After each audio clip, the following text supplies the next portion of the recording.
Hello, once again, audience, and welcome to the season. Oh, well, already we have a mistake that I could have brought up or fixed. Maybe I can do some live. It says season 75 here, but maybe I can do some live editing here real quick. So, season 76. Right, that looks good, looks good, looks good.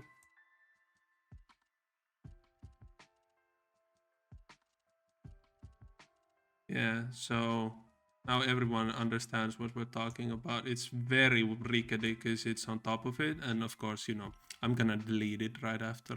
And Tomato also doesn't have a clue what I'm talking about, but he'll see it in the end product. Season 76 SBA draft. What a fantastic start to the proceedings here. Of course, like I mentioned right there, we're once again joined by our expert analyst, Mr. Tomato. Hello. Hello, everyone. And we'll be going through the first 15 picks of the SBA entry draft. Pretty much everything's in the books already behind the scenes, but we're still waiting on a few more confirmations and the picks after 15 that have been confirmed already, which we don't have cards for, they've been fillers. And last few seasons we've been doing this, we've been giving fillers like 45 seconds each maximum, so we're not about that life today either.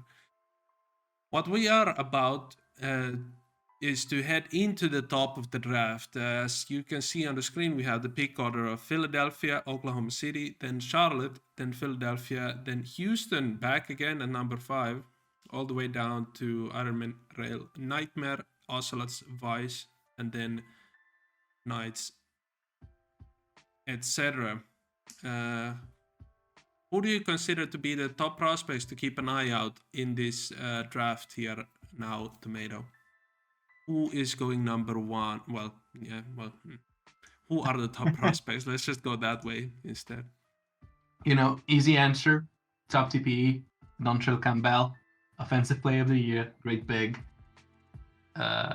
Definitely one to keep an eye out on.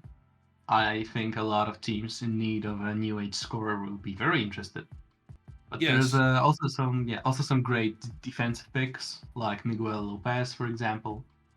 I think it's an interesting draft. It's very even, I would say. I don't think any of the players is much worse than the next one. And you also have a player in this draft, correct? I do. Corkscrew. Yes. All right. I must admit, I really loved your Slavic / Northern European pronunciation of Miguel. Going with the Miguel. We'll be sticking with that since I think that's also Nepto's player, so Nepto will like that very much. Now you called me out, man. I'll feel bad about it. Well, I've done my share of Miguel in my life, so I also would. Well, I've gotten over it myself. But yes, the Philadelphia Prowlers with a tremendous tank job, and also, yes, they stuck to their bottom place in the standings and stuck to their place in the lottery and were awarded with the first overall selection after a terrible 12-win season. There was there's also, you can see on the screen, there's a bunch of haggling and what's it called? Not haggling, but finagled stuff, since we do have the Oklahoma City Rampage also at picking at number 2, and then the Houston Ravens picking at number 5, with a trade from St. Louis, I believe, receiving their first round selection there. So we've been talking about this almost every season, if not every season. But again, the Houston Ravens checking into the top 5, top 6 range. And what's your thoughts on the Houston Ravens, Tomato? I mean, they've been the best for a long time. They still are at the top each year. It's hard to count them out, and as we've seen the past 3 seasons now, because each season we've done this presentation, it's been the same thing. We've seen Houston be at the top of the league and still get the top pick through very smart trades.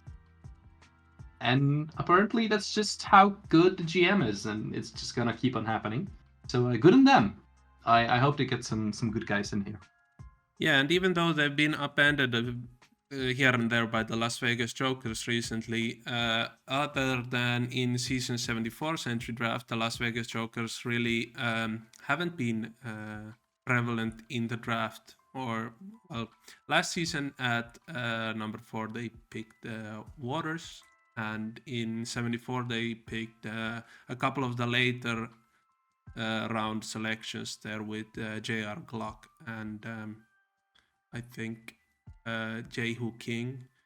So it's not, well, while they are also benefiting from trades and getting young players in, it doesn't yet seem like, especially staring at this draft board now, doesn't seem like it's quite on the same ridiculous level as the well-oiled Houston machine. But yeah, and then we also do have the Charlotte Aviators here once more, and they've also been picking in the lottery quite often recently in our times.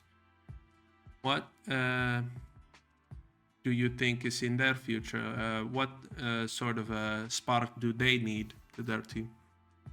I think they just need time. Honestly, they've been doing good work. They've been picking high. They've been making some smart choices, and they have a bunch of players that just need a little more time in the oven, so to speak, before they really ready to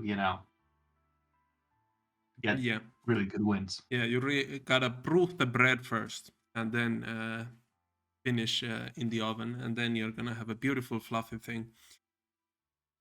Yes, my producer. Yes. All right. Yeah, my producers are telling me to get on with the show, so that's exactly what we'll be doing. We'll be unveiling the first overall selection in the season 76 SBA entry draft, as you all know, and the Philadelphia Prowlers are selecting Blake Davidson. Blake Davidson, a 7'1" center out of the Quad City Asylum in the Developmental League, made most notable waves this season by pretty much only being proficient at rebounding, which is a very nice character trait to have, but if it's the only trait you have, it's going to be very interesting. But as a long-term project, it's almost like soft clay where you can mold it into any sort of shape. What are your thoughts on this pick for Philadelphia? Honestly, very interesting pick at number 1, going for the hyper specialist. Not the obvious one, but I think in the long term it might be smart. If you look at the Philadelphia lineup at the moment, they have no rebounding. So this is a great spot for Blake, who wants to grab as many as they can and hopefully break some records. So that's a good way to keep them around as they grow. And obviously knowing the address agency, I do hope that Davidson will grow into in an interesting direction in the future. So I'm excited to see how this goes, and I'm excited to see some rebounding records being broken, maybe. Yeah, well, you're gonna hear my next question very shortly, but you can already sort of get an idea of what I think. Do you think, just quickly, is the entry draft sort of losing some of its value and glamour if at first overall pick after a long and arduous tanking season we are focusing on selecting specialists in hunt of personal records instead of long-term growth? Or do you think there's a mutual understanding between Adrest and the Philadelphia Prowlers where you can possibly achieve both? I think it's the latter. I think we're seeing GMs think a bit more about who they're drafting, talking with their draftees, and just really being in touch with the other person, knowing what they need. because it's easy to take the best guy around and then have him leave after 2 seasons because you don't offer him what he needs, right? The key is getting the guy that wants to be in your team and is also has the potential to grow into something that you need as a. Yeah. So the general concept you think is sort of what we last season discussed with American Flags and Stone Cold Steve Austin. Instead, this time it just happens at first overall. Yeah, I think Yeah. so. I Right. think Philadelphia went into the draft knowing who they want, and they just took them. Yeah. Yeah, I can see that being the case, fair and clear. Just wanted to get some juicy gossip going, but you're way too pragmatic for juicy gossip, I guess. Then up next, congratulations, of course, to Blape. Very cool name, not for being selected first overall. Up next, we do have a trade. Well, that's interesting. The Mexico City Ocelots. Actually, was I on record of being a Mexico guy or Mexico? Either or. The Ocelots are receiving the OKC first here, which gives them the second overall pick, and the Rampage are receiving Isaiah Redding Jr. Isaiah Redding Jr., a year 7 or year 8, is it? Year 7. Yes.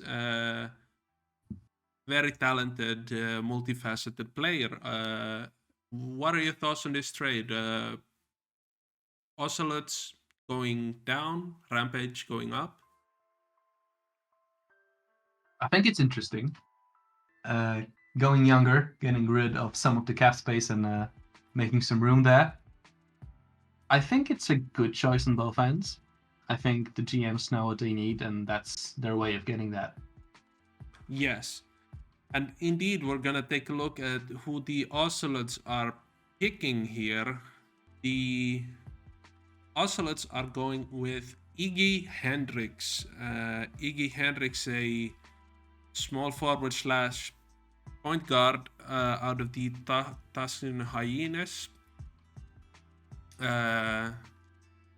If anyone watching this can let me know if this guy in the picture is the kid from the That 70s show in whose dad's basement they all hang out, let me know. Otherwise, let me know who it is. We were talking about this earlier. But Tomato can talk more about the talents that Iggy Hendricks brings to the Mexico City Ocelots, replacing Isaiah Redding nominally. I think it's a very good pick. Iggy is a great distributor and defender, playing on positions that are usually a bit underrated with both SF and PG. But I think he's a good pick for Max, who have a core of players that are doing the hard work and are apparently looking for a youngster to kind of shore up on what he can. So they're taking a guy that's very good at what he does and just hoping he does it well on the team. They're also, with that trade, they made some space for some more movement. Not only getting Iggy, but maybe some free agent coming soon. Who knows? Yeah, much cheaper, of course. Getting a rookie. Yeah, I think this player build so far has been very reminiscent of those old freak point guard type of draftees that we used to have, which is the stealing, perimeter defense, quickness, fouling, 3-point shot, passing, handling, everything else flat default rights. Yeah. So, as with them, a lot of room to grow and also very shored up in the sort of basketball fundamentals already. All right. Moving on to the third overall selection, the Charlotte Aviators are selecting Robert Wadlow. Robert Wadlow, a straight to the draft player by Trap Hack, so no experience so far in the SBDL. I think it's hard to judge, not seeing him play in the SBDL, but his agency is extremely well known and respected. And I'm sure getting a guy like him will be a good boon towards Charlotte. Although I am seeing on SBAL that he is, in fact, he might have experienced a growth spurt because Yes, he is I think so actually too. a C at 7-1, which is an interesting pick because Charlotte already has a C-only player in Thomas Andrich.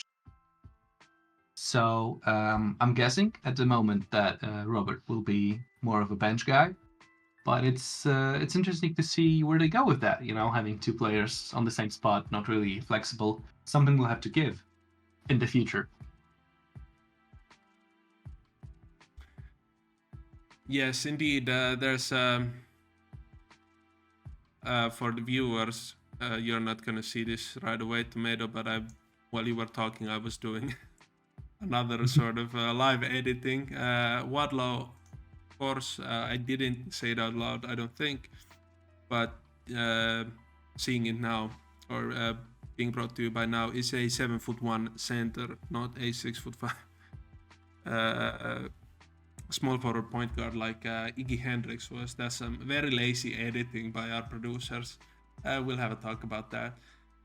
Yeah, with Thomas Andrich and a lot of like young and growing players already on the team, like in that sort of age range, it's gonna bring well, hopefully not all that much of a problem. But if it's 7 players you all want, or you want to give playing time to all of them, like Matthijs Gravenberch, I don't think he's going anywhere, and Thomas Andrich is their best player to start the season, or at this moment of recording this at least.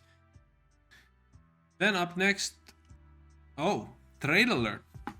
Let's just do a quick provisionary scan if everything's correct here on this screen. This is a really fun minigame we got going on here. Philadelphia Prowlers receive the season 77 entry draft Pittsburgh first overall pick, and they are sending a swap of the worst end of theirs, or Corsairs, to the Corsairs, who are receiving this 4th overall pick here.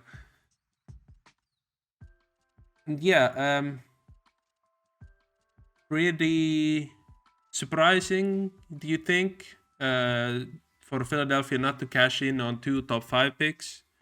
Do you think this plays more into the hands of just let Blake cook, whatever that means at first, or is there something more at play?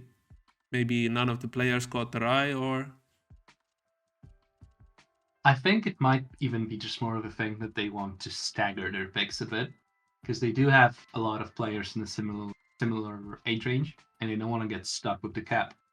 So perhaps they just don't really want to load up on rookies now, and just to have to trade them away later, and would rather cash in on the pick now, trade it for future pick, and a swap.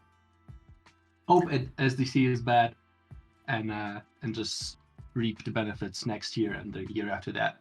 Yeah, but do you think this is fair value then, or like compared to 2nd overall, it went for Isaiah Redding, like this best of San Diego / Philadelphia? It just means they can also tank. Like San Diego is stacked right now, and Pittsburgh is not that bad either, with Kofi Ansha and I think Serenity Quinn still on the team. So it's like a 4th overall for maybe 2 top 10 picks, or maybe top 12 picks. Yeah, you know what? I don't think it's as good as a trade as the one at 2nd overall. Yeah, it's a bit hard to judge with these pick only trades, because it's, you know, yeah, a lot of hanging on future assets. Yeah, future. A lot of stuff can happen. So it could end up being great. It could also end up being horrible. Yeah, it's like 4th overall and 19th overall as a hypothetical for 15th overall and 8th overall. That's as a value proposition is not that good. But then again, draft classes could be better at that time, or you could blah blah blah. It's a lot of it is still up in the air. Certainly. Then at the 4th overall selection, then after we analyzed all of that, the San Diego Corsairs are finally submitting their selection of Oliver Kincaid. Kincaid is a 6'7" small forward shooting guard, played for the Portsmouth Hydra in the SBA last season. Cowboy in America, making a return to the SBA landscape, very nice, welcome sight. Yeah, skilled all-around scorer, but yeah, that was the lasting impression I got from this past season. Do you think it's a good fit for San Diego, who are currently sort of light on guaranteed contracts and could do with anyone? I think it's a good pick for them. It's a guy that's very well rounded. He has a solid build, like it's a really solid floor. He's not really shockingly good in anything, but he also has a lot of room to grow into that, that kind of star shooting guard or star small forward. And they needed someone to pair up with Marcus Wood as the young guard, as Gunnar Gonzalo and Victor Vilches are getting older. So I think it's going to be a start of a new generation of Corsairs. Yeah, it's the Golden State Warriors 2 timelines. Then at 5th overall selection, we do have the Houston Ravens up next. And the Houston Ravens are selecting Corkscrew, so that's all about you. The expert analysis and everything about the situation goes to you. Introduce your player. What's good with Houston? Tomato. I'm not surprised, honestly. Corkscrew is really a prototypical Houston type player, a guy focusing on defense and support, who isn't really looking for any of the spotlight, And Houston is just a team that is looking to pick up these kind of guys to put around Rashid Ryder and Count Olaf. So it was really either Corkscrew or maybe Miguel. So it's just a really solid pick, I don't want to toot my own horn too much, so that's all I'm gonna say. All right, well, I'm gonna give my few thoughts on that then. I think it's a very interesting phenomenon, whereas more and more players, or maybe it's not more and more players, but we do have this sort of a diversity in players. But now in the past like 10, 15 seasons, to kickstart your franchise and for your future like 8-year plan or 6-year plan, you pick one guy and then you pick system players and sign system players and trade for system players to fit into that idea. And whereas at the top you said Dontrell Campbell is the number 1 TP player in the draft, Dontrell Campbell is still on the board after 5 picks, and it's there's also players like Stan Licht and like you said, Mia Lopez, but whereas he's not that sort of like a special like number 1 future Hall of Famer talent like on draft board paper. But it's still very interesting how it's going in a way like this, whereas maybe in the next 4 seasons, Philadelphia is just going to pick one sort of a system player, not necessarily the same sort of players as Corkscrew and the like would be, but whatever fits their program. Do you think that's a thing that's actually happening, or am I just reading too much into it? I think it kind of is happening because it's the way that Houston has been building their teams for ages now. And, when the most successful team in the league builds this way, you just have some teams that are trying to replicate that. But not everyone, really. If you look at Las Vegas, even, they didn't really build that way. They flirted with it, but not in the way Houston does it. Not in the way a few other teams do it. There will be some teams that build like this. I think we're growing out of it. It was a big thing when the cap was very small and you couldn't really fit as many stars as you used to. But I think with the cap going up, you will see more and more teams, having like big threes or whatever again. And system players will always have huge value because at the end of the day, we're all people. And most of us want to be the star, which is hard to do when there's so few system players. Yeah, and in a lower cap environment previously, after a certain time, teams maybe felt that they need to trade away the system players who were now growing into a multifaceted player. Like even Houston has like 4 examples with players like the Wrights and well, Wright actually wasn't traded until like regression, but Scott, Henry, Ollie Carter, that sort of players. So like when they become better, they also kind of become less useful to the team unless they are extraordinarily talented already. But in this sort of day and age, especially with regression bank and stuff like that, maybe people not taking the TPE race that seriously, it's interesting where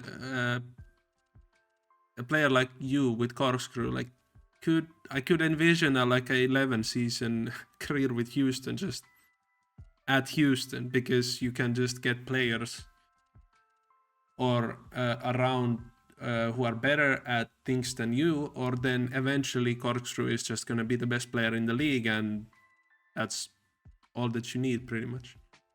Yeah. That's actually much deeper analysis than I was prepared for. That's what the kids call a domer. Very welcome for that. Please discuss in the draft thread and in your later whatever that replacement point task is going to be, if you find that interesting. But what I find more interesting is the number 6 selection, which goes to the Pittsburgh Ironmen. Up next, we have Miguel Lopez being picked then by the Pittsburgh, but that guy doesn't look anything like someone called Miguel Lopez. All right. that guy looks like a 4th line winger from the Deutsche Eishockey Liga, or like a karting driver, or a Formula 1 driver, like Ralf Schumacher's cousin. Anyways, 6'7" shooting guard / small forward out of the Fort Lauderdale Lightning. So you were teammates last season, yes? Yeah. Yes. Yeah, so 2 very effective, helpful, enabling system players with no Count Olaf on the team. That doesn't really matter that much in the SBDL, as you can see with acceptable efficiency. Both of you scored more than 20 points per game, I think. Yep. So that's been nice. Lopez already pretty good in the defensive end of basketball. Also, not sure if this is a mistake. I'm going to have to double check, but looks like there's some funny business with the offensive rebounding, 75 and 35 defensive rebounding, so only allocating TP there. What do you think about the Ironmen picking up your former teammate and like sort of a cousin player archetype? I think it's a very smart choice, because they picked Buddy McBride last season, the sort of typical high-scoring, big impact superstar. So getting Miguel now is just a very solid pairing for the future core in Pittsburgh. You have the high offense Buddy McBride, and you have the great defender in Miguel. And I think it's a smart choice. I think it's a very smart choice. I think it's a very good player, and it's a great agency. I'm just for it. I like it. Yeah, it's indeed offensive rebounding 70 to defensive rebounding 20. So that's I think maybe Nepta was playing some sort of a small game there with the developmental league, since he was coaching or managing his own player on the Lightning. So that's always pretty fun to see. So yeah, earlier I was talking about the Pittsburgh pick maybe not being that good in the future. I think Lopez is like a bona fide sign that it's not going to be worse, or like it's not going to be any better for Philadelphia. Then we move on to the 7th overall pick, and the New York Rail are selecting your touted possible number 1 overall pick, Dontrell Campbell. Oh, yeah. Dontrell Campbell out of the Louisville Lions. A power forward slash center at 6'11", 400 pounds. The typical stuff. Very tall and very beefy, strong. Yeah, talented scorer. And this sort of a archetypal star big man in the SBDL, but what does the future hold for Campbell at the rail, and where should they go from here? Well, finally, my number one pick is picked up. Took a while, but he's a great guy, great big man, great offensive player. Won offensive player of the year last season in the SBDL, and Yep. I think New York is a great place for him to kind of train and explore and bring up that scoring to SBA levels. He has a lot of great players to learn from. They have Ambrose Sharp, who's a somewhat of a scorer himself. They have John Devon, also a good scorer, and I think it's a nice core being built up. They're kind of a similar situation to Charlotte almost, when they just have to grow up a little bit, or Philly. It will be interesting to see where they go in a couple of seasons. Do you think it's maybe a bit of a disappointment, seeing as they already do have so many of those young star players, whereas compared to the all-you-can-eat situations, or even like it's not even a guaranteed starting position for Dontrell unless there's a further roster moves for New Yeah, York. So, I do I you think it's a foresee different. roster moves happening, transactions? I think someone will have to get moved, because with Dedrick Smith and Jonathan Vaughn, their big slots are filled at the moment. Uh, but I think it's a different philosophy. They're kind of just going with the flow, seeing how it goes. Who earns that spot and who gets maybe traded away or even just leaves. You Yeah. never know. Like maybe one of the other guys has already expressed to management that they are not going to be extending their contracts. And also New York went through a GM change, so maybe just a different idea for where to take the team in the future. Yeah, that's what I was also thinking. Like one of the players already ahead of him in the death chart is the GM himself. So maybe there's some sacrifices to be made there, but also the player in question seems to be a very ambitious one. So yeah, Dito Weiss, the new GM, has a lot on his hands already to start the first off season of his new managerial career. Indeed. Let's move on to the 8th overall selection then. The Nightmare are selecting Stanley Licht, and Licht played for the Henderson Honey Badgers in the past season of SBDL basketball. Also a 500 plus TP player of the XO agency. Also a very well-formed offensive player with high athletics, or like medium to high athletics, like SPDL level, as we all know, and good scoring attributes in general. As a shooting guard slash small forward player, then what do you think? How do you think he fits for Chicago and their immediate goals? I really, really like this guy. He is a great scorer, but he's also not afraid to pass. That's a big thing, If you're playing these spots, being able to make that decision to make the pass is a differentiator between a good SF and a great SF. He's also very well rounded athletically. I just really like this guy's build, and I'm guessing he will be starting as shooting guard, because I think Breeze Ladrian is more of a supporting 6-man kind of guy. So Stan will have a lot of space in Chicago to do his thing. I have faith in Cuffy. He knows what he's doing, and yeah, I see great things for Licht in the future. Yeah, and I think it's also a very interesting one. Maybe not something we've seen at this level of TP as from a draftee in a while, Yeah, where yeah. you have versatility actually. Since like if you go full on offense and you land on a team where there's also like guys with 90 inside, 85 jump shot, 95 athletics, that sort of stuff, then some of it is bound to go to waste because you're still fourth in the pecking order, whereas you were like the only one in the entire pecking order on your SPDL team.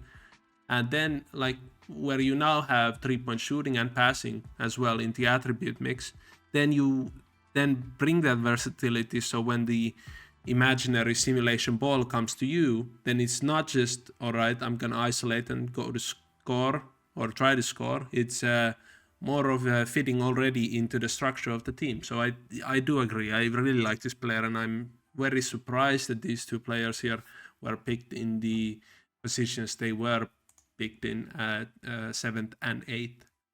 And the trade to announce here is apologies for the sort of scuffed picture of Milwaukee Maulers logo hanging out there. I had to do a quick live editing by myself. Maybe it's not live if I post a recording to do it, but still, the Mexico City Ocelots are trading away this selection for a season 78 Milwaukee first, and the Maulers are then receiving the 9th overall selection. Quick rundown on if you think Milwaukee is going to be worth this in season 77 or the season 78 pick is going to be a top 10 worth pick. I don't think it will be. Yeah, They still have some really strong players in their roster. I think this was more of a move where the Ocelots really didn't want to take anyone because they are kind of topped up. They have yeah. they have what they want. So I'm guessing this was the best offer on the board. But it's good for the Maulers, you know. Yeah, and there's also still the chance, like I mentioned before, draft classes can be explosive real quick, Yeah. especially with the additions of straight to draft, straight to 199. So it's not like 2 drafts from now you can exactly foresee what's going to happen. Then with the 9th overall selection there, the Milwaukee Maulers are selecting Reiji Iwakiri. Hopefully that's anywhere close. I always very cautious about Japanese names, but playing for the Saskatchewan Whiteout last season in the SPDL, a 6-foot flat point guard of the player agency Knicks Avatar. Yeah, I think a very traditional point guard, highly talented for the SPDL level. And what do you think, Tomato? Yeah, I agree completely. It's just your typical point guard, a bit high on the offensive, so he's more of a scorer, almost, with his inside ability and even some free throwing. Yeah. I like his athletics. I think they're at a good level. Mm, I'm seeing that he put some work into his team defense. If that's something he's gonna grow even further, then that's gonna be even better for the Maulers. It's a great type of young player to add. I think the typical point guard is just the easiest type of player to slot into any lineup and just have a good impact on it. Yes, indeed. And then up next at 10th, we have the Miami Vice selecting Montgomery. That's pretty cool.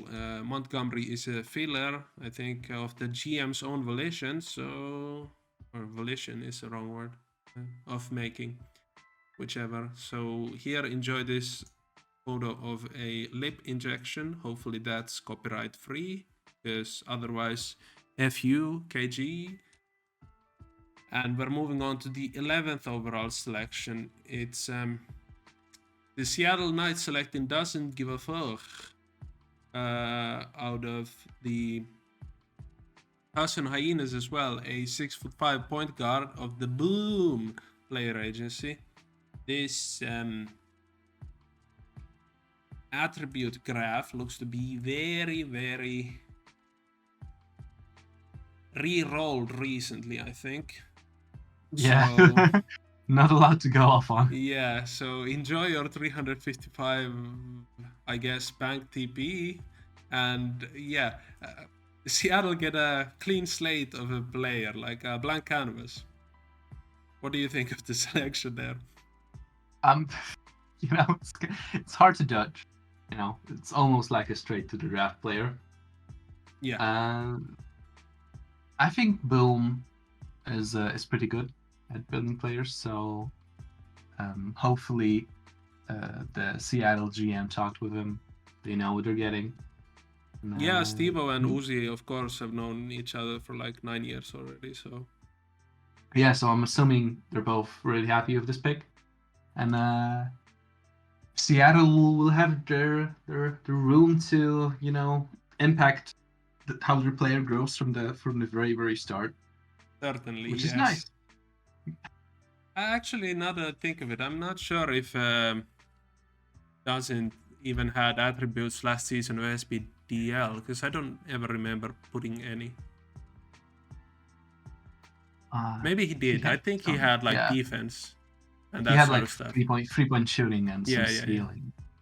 Yeah, I think 3-point shooting was left on by accident by me or whatever. Yeah, but like more of a defensive player, and he was on the bench for the entirety of the season for Iggy Hendricks and Ivan Ivanov, so that explains the very low numbers there as well. Yeah. All right then. Up next we have another trade alert. The Ocelots are receiving. Wait, they're back into the draft. All right. Wait, actually, no. No. Yeah, they are receiving. Yeah, they're receiving. Like I said, they're receiving Jonathan Joestar and Giorgio Giovanna, who I both believe are fillers. Yes, to give away the 12th overall selection to the Seattle Knights. Pretty much, I think we can just rehash what Tomato said earlier about Mexico not wanting to pick anyone. And if you missed it, you can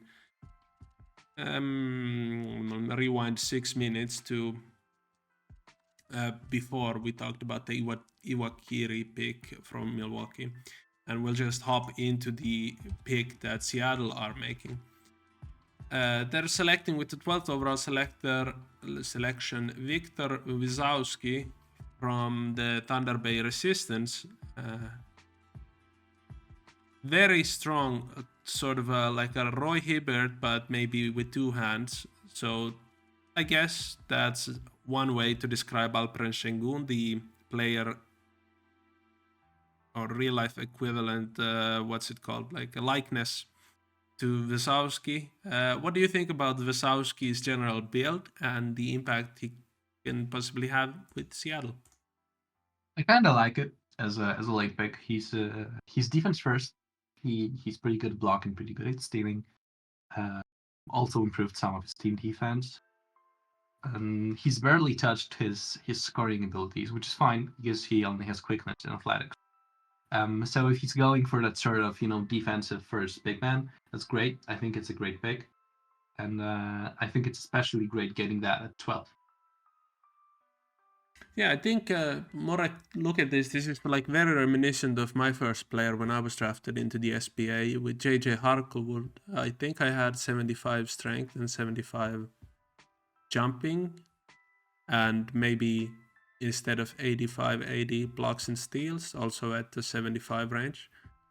And of course, I was picked like first overall compared to Wisowski's 12th overall, but there's a lot of blah blah. Different times. Especially. Yeah, I think he's really high potential. Yeah. Like I'm definitely putting this in the same category. Make the MVP. Lose another MVP by some sort of technicality. Make the Hall of Fame. Come on, Vic. It's gonna be a good time, and show those doubters wrong. Then. Let's bring it way down. Well, not actually, way down. With the 13th overall selection, with that, the Arizona Inferno are selecting Eric Fish out of the Beaumont Barons. Beaumont. I'm sorry for all the French-speaking people. That was maybe insensitive. CJ McCollum looking pretty scruffy with his beard, but Eric Fish can have scruffy fish, so I'm gonna enjoy Actually, I'm not gonna enjoy where this joke is going. Fish, another one of these defense first, floor setter, like sort of a captain type point guards with stealing, quickness, fouling, 3-point shooting, and passing. This time also like with the previous player, which one was it? Not Iwakiri. Anyways, without handling. And this, I'm not sure if that's gonna matter all too much. Depends on the minutes and the lineups Fish is gonna get to play in. But Arizona's future with this player, where do you see them in the near future? They're in a weird spot. They have a lot of players on the board. A lot of them are very old, and a lot of them are very young. So I'm Yes. guessing in the next season we'll see them transition into fully embracing the youngsters. And we've talked about this type of player a lot, and I think it's a great pick for them. Just kind of secure that floor general type point guard for the future. Then we move on to the 14th overall selection in the draft. As you may remember from our earlier draft, but this is going to be the second to last selection of the presentation, and it's Stefan Dragomir going to the Vancouver. Oh yes, look at Raymond Felton, very strong, very Felton! bulky. Yes. All right, it's knocked out of the park, actually smashed out of the park there with the player render selection by Smash 99. Dragomir. There is a very Russian pronunciation on the screen. Dragomir. Yeah. I think we lost an A there. Yeah, I'm sure we can get that Apex sometime later. Yeah, so Dragomir played for the Thunder Bay Resistance. Resistance were actually not that exciting in the playoffs of this past season, since they were defeated 2-0 in the semifinals. But Dragomir was this season and last season part of the Resistance's growth to a top 4 team. How do you think he'll fare in Vancouver? Do Vancouver have playing time on offer for Dragomir or not? They do, I believe. They only have 2 players on contract and a few guys they could extend, I believe. But Dragomir, once again, we've talked about this a lot. Great point guard that knows what he's doing. This one's even more specialized than the other guys we've seen before because he doesn't have scoring at all, except for 3-pointers, which is something I know Vancouver likes a lot. I think he could end up being a great value pick at 14th. Cheap player that knows what he's doing, is good at it. I think he'll find some use in Vancouver.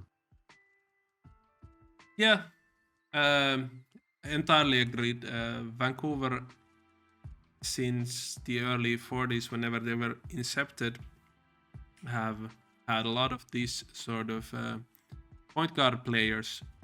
Like I said, captain type of a point guard who's like very steady, not maybe even an all-star in most seasons. As we know, the all-star criteria in the game is sort of scuffed at times, that sort of stuff. So Vancouver really does, like, they're very fundamentally sound point guards. And yeah, all right. Then at 15th, the Seattle Knights are selecting Mutulu Shakur. That's a cool name, but Mutulu Shakur is a filler. So yeah, like I said at the top, just to remind you all, picks 16 to 20 are also fillers and production. In addition to all the other fun, cool stuff there, maybe couldn't get there in. But yeah, the Season 76 entry draft results are here. Eventually, Seattle picked quite a few players there at later stages. Obviously, it's boosted by it saying Mutulu is picked, as Mutulu is a filler. But with Iwafuch and Wazowski, they got some talent there in the later stages of the draft. Then, like we talked about earlier, Campbell and Licht falling all the way down to 7th and 8th is going to be a shock, maybe, to some viewers. and their teams will be very pleased to get them. What's your first takeaway of this entry draft results for season 76?